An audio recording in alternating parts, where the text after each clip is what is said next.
What is up, everybody? It's Kamikaze here today, and today I wanted to give you guys some 8 tips to make your snipes better in Call of Duty Mobile. Now, recently I started sniping, and I found these things to be very helpful, so I just wanted to share them with you guys to see if, I can help anybody out, because that's at the end of the day what this video is about. So let's get right into it, everybody. Please, I hope you enjoy.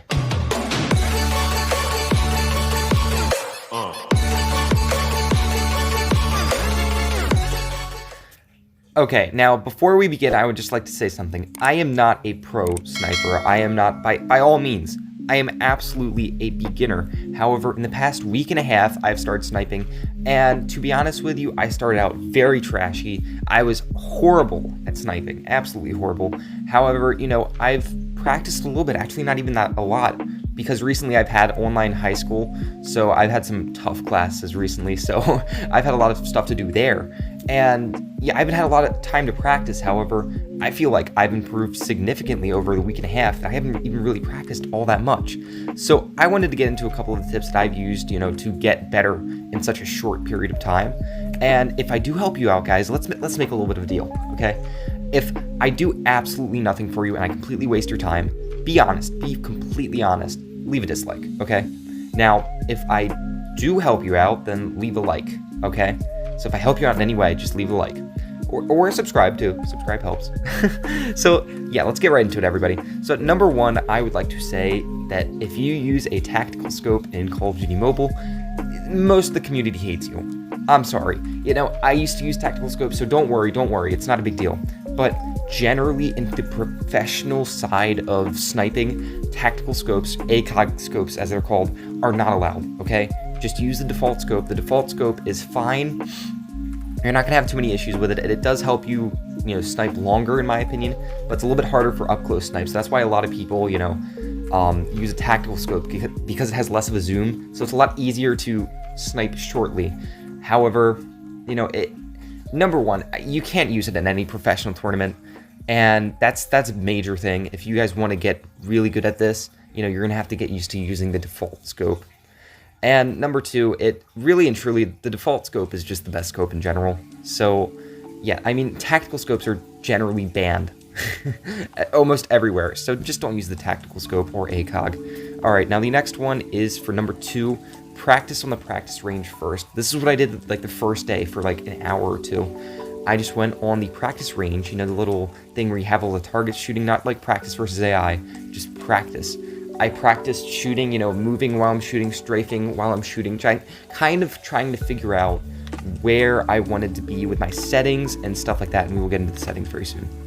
Generally, I kind of feel like, when you're on an actual battlefield and you're trying to practice sniping, it's a little bit inhibiting because you have a lot of players going out there with SMGs, assault rifles and stuff, and if you don't really, have your accuracy down, well, that's kind of an issue because, well, you're going to get shot super quickly, and you don't have enough time to practice, So when you go onto the practice range, there's nobody really shooting at you. It's a lot lower pressure, I feel, and it helps you to get some shots down, figure out, oh, hey, this is good sensitivity, change things up, because definitely you want the best loadout, the best sensitivity if you're going to get good at sniping.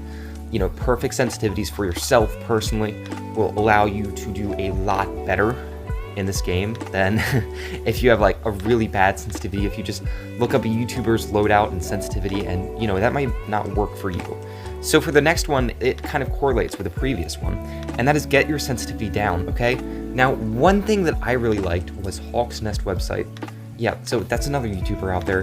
He's very big YouTuber. And I like that website a lot because that's how I got some of my sensitivities down. Now, I did change them up a bit to figure out, what I liked. However, that's a good baseline kind of to figure out what your sensitivity should be. And another one of his rules is actually you should be able to turn around 180 degrees. So basically just turn backwards in one single fluid motion of your thumb without really having to strain yourself at all, like a normal just turn. You should be able to turn 180 degrees. And so definitely, I would recommend using that website to find out your kind of figure out your sensitivity. Figure out your sensitivity. And then don't just say, oh, hey, that's the perfect sensitivity for me. No. Change it around.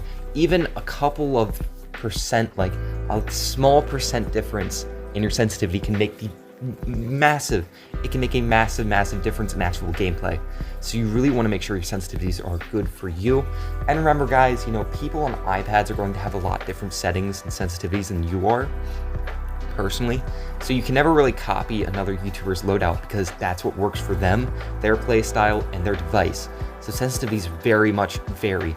For example, iFerg I think uses like a very low, it's like 60 for his sensitivity, just for his general sensitivity. And because I'm on a smaller device, I actually have to use upwards of 80. And we will explain a little bit more on that. So the next one is try distance acceleration. Now, for anyone on an iPad, this really doesn't apply for you, but I'm going to assume that a lot of you guys play on your phone. You don't have like a $1,000 iPad or something like that you're playing Call of Duty Mobile on. And if you do, well, I'd assume you already know how to snipe by now because you're probably a pro. So if you're a phone snipers are definitely, they are very interesting players, and they can do a lot of different things. Basically the same as, an iPad sniper actually. You have a lot of different things you can do, but one of the issues that I've always found with phone sniping is accuracy. Now you are on a smaller screen, that means you have less to move your thumb. So that basically means that you're gonna need a higher sensitivity to actually be able to move around. Now the issue is when your brain is just not going to be able to process very small movements as well. So the issue is if you need to make very small adjustments on like a smaller device such as a phone compared to an iPad, it's actually going to be a lot harder for you to do so. So what I recommend is distance acceleration. Basically it means the further you move your thumb, the faster you're actually going to change, the faster your sensitivity is going to be, the higher sensitivity is going to be. Now, a lot of YouTubers have really they've just been like, no, never use this, it's horrible, your brain will never get used to it. And the truth is, I tried it out and I was completely fine with it. I got used to it actually quite quickly, and it wasn't that big of a deal. You can definitely tell a difference, and it does take a little bit to get used to, but once you figure it out, it's fine. You can actually get pretty decent accuracy. Now I'm playing with this distance acceleration. I feel like I'm more accurate now because those small little minuscule adjustments actually are a lot easier to do because I turned my sensitivity down and I turned on distance acceleration. So the more I turn, so I can still make those big turns. I can still do that 180-degree movement, but if I need to, I can make those very small little adjustments for my aim, and that can make long distance sniping a lot easier, as well as shorter sniping, of course. So definitely I would recommend trying distance acceleration if you're on an iPad. Do fixed. It's fixed acceleration is perfectly fine for iPads, but try distance if you're on a phone. If you don't like it, you can always go back to fixed. It's not a big deal.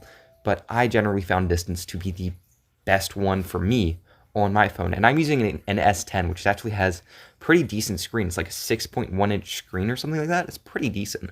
So the next one is make sure you have your loadout that fits your style, guys. Yeah, and this does not just mean guns, okay? This is a lot more than just guns. This also means, your perks, your lethal, what else? Your perks, your lethals, your score streaks. It's not just your weapons, it's all of those, your operator skills. For example, I wouldn't recommend using gravity spikes with a sniper if you're going to try and do some more long-range things because, well, gravity spikes wouldn't make sense if you're trying to stay away from other players and shoot them at a distance, because gravity spikes is a very short-range instrument. So I actually started using the Annihilator. Which I felt was the best because it's like almost like aimbot. That is how good it is.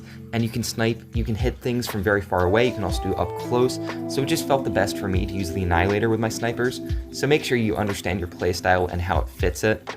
And also lethals, for example, trip mines can be very good if you're going to be staying inside of a building, not camping, of course. However, if you're going to be staying inside of a building or a hard point, then you want to make sure, all of your different areas, all your different rooms are locked off the best so you don't get shot in the back or something like that. So make sure all of those fit your playstyle the best, and that can take some practicing, of course, in-game, some practicing.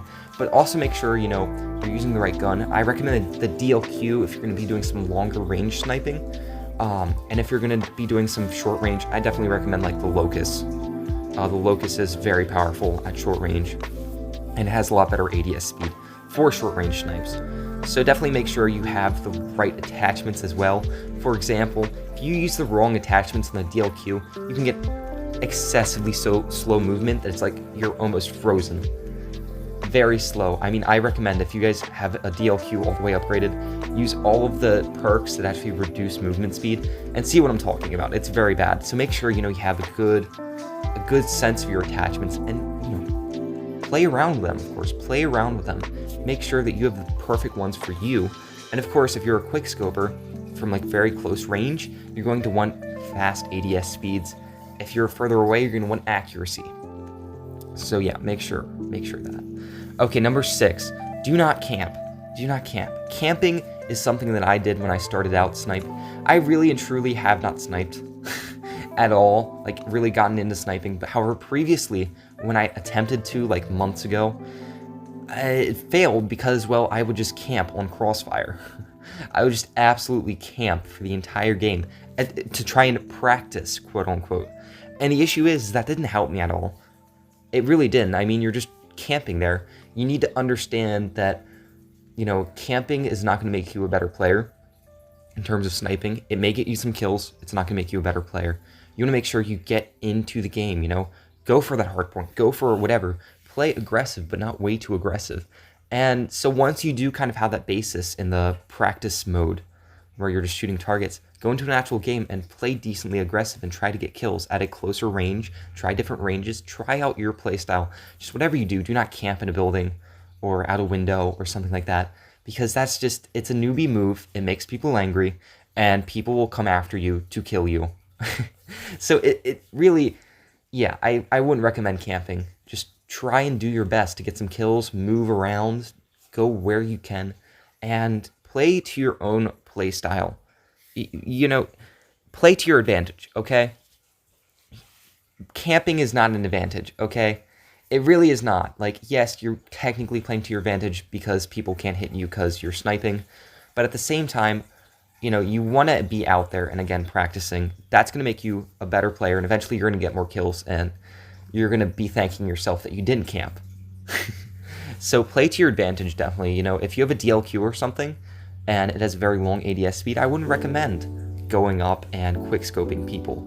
I wouldn't recommend that. Stay a little bit further back. Just don't camp. Whatever you do, do not camp. Now, my next one is use a gun that fits you. Use a gun that fits you. That, and I said this, you know, the DLQ, the Locust, some different snipers like the Arctic 50. I've barely ever seen the Arctic 50 used at all.